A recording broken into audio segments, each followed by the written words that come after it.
يا نفس إن لم تظفري لا تجزعي.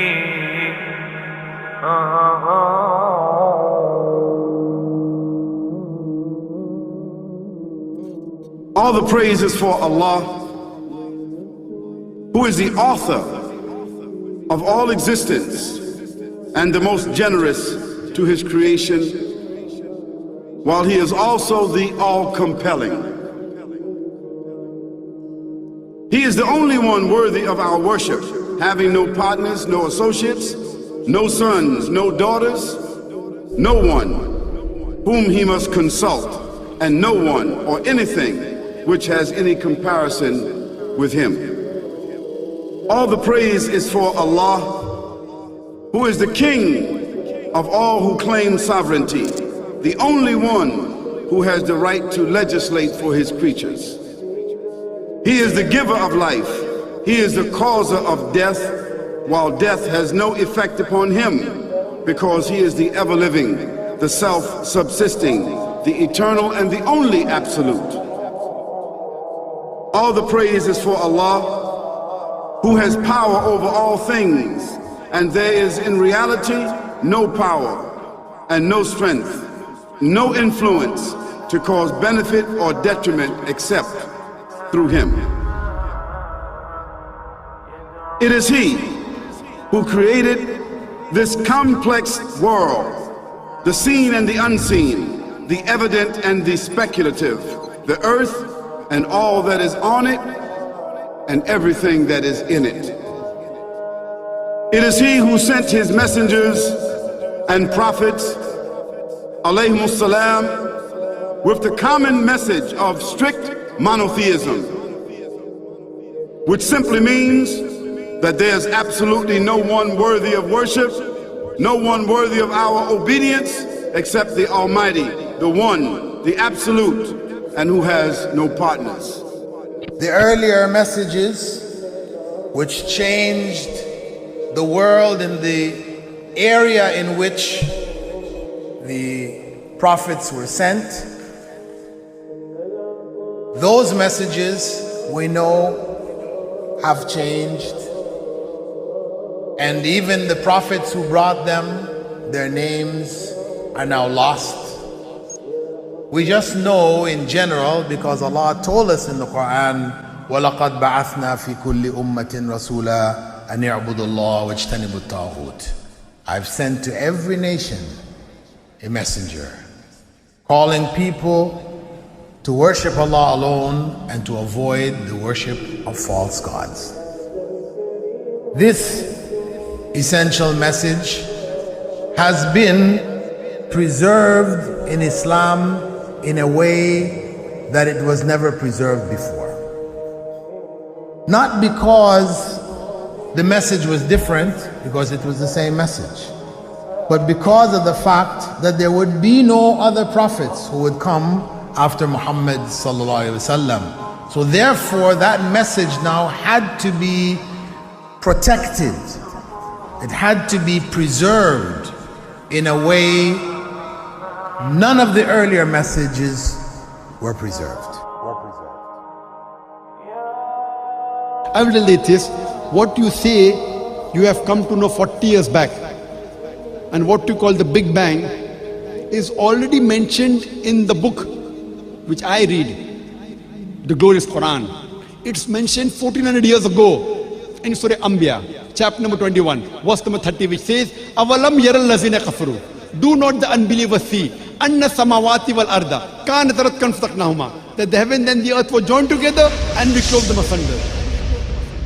What you're talking about, the Big Bang, I try and imagine compressing a spring.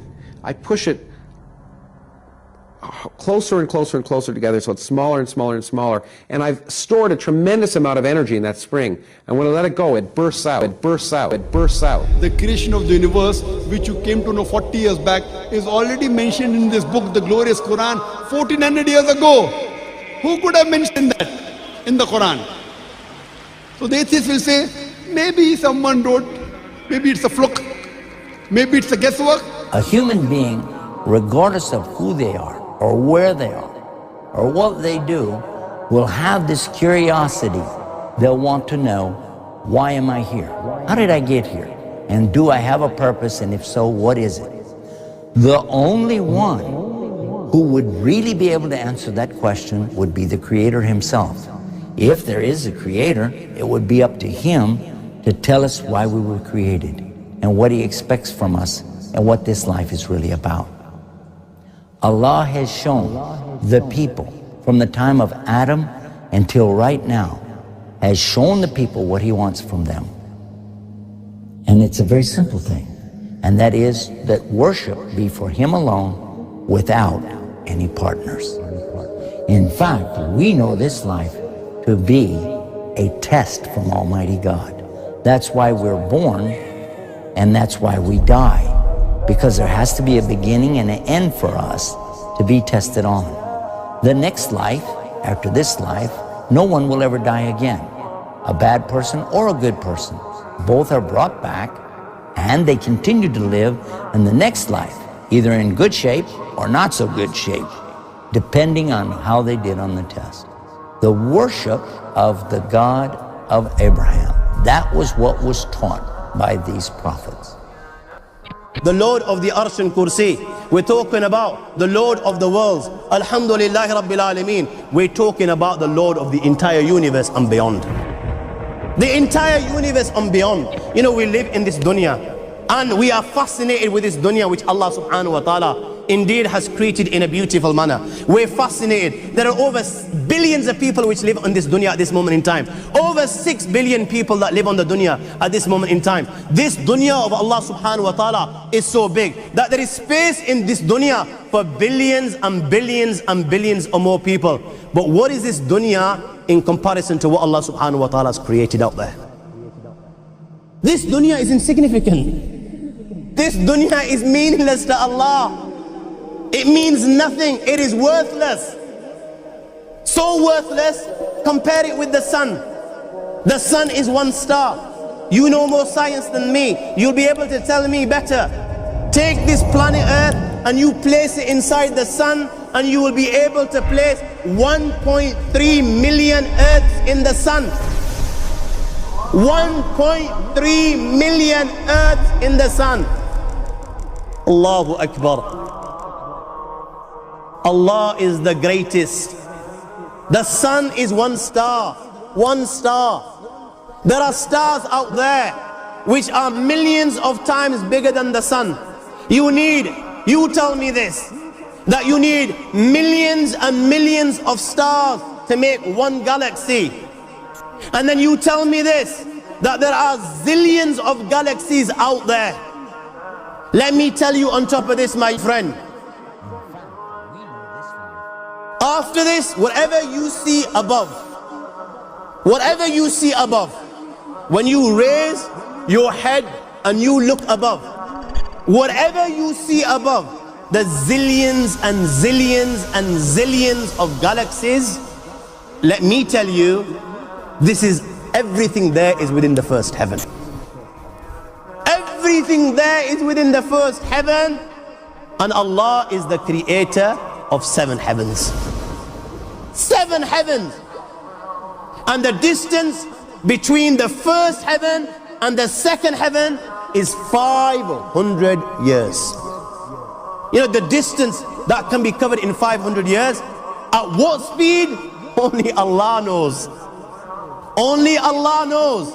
But it will take 500 years to get from the first heaven to the second heaven. 500 years from the second to the third, third to the fourth, fourth to the fifth, fifth to the sixth, sixth to the seventh. Every time it will take 500 years. After the 7 heavens,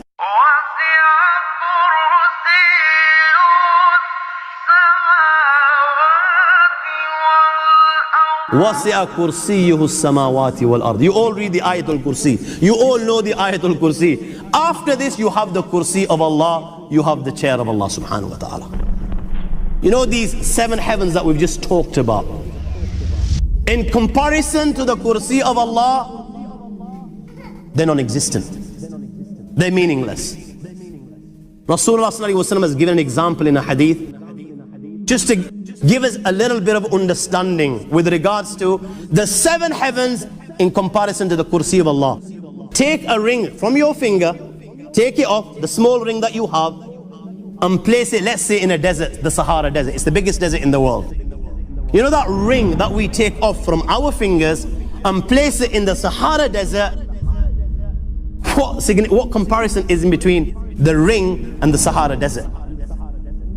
Nothing. Nothing. The 7 heavens is the ring, and the kursi of Allah is the Sahara Desert. After the kursi of Allah, you have the arsh of Allah. وَكَانَ أَرْشُهُ عَلَى الْمَاءِ. You have the arsh of Allah. Again, Rasulullah has given, has explained, so just so that we can understand. Take the ring, place it in the desert. This time, the ring is the kursi and the arsh is the desert. What is the kursi in comparison to the arsh of Allah? Nothing. Then you have angels which carry the arsh of Allah. Their heads are in the 7th heaven and their feet are in the lowest earth. My friends, then you have the Lord of the Arsh and Kursi. لا تدركه الأبصار وهو يدرك الأبصار وهو اللطيف الخبير. He is beyond the size of Allah, who Allah is, what Allah is. The greatness of Allah is beyond the comprehension of my little mind. This is the being that you and I are messing with.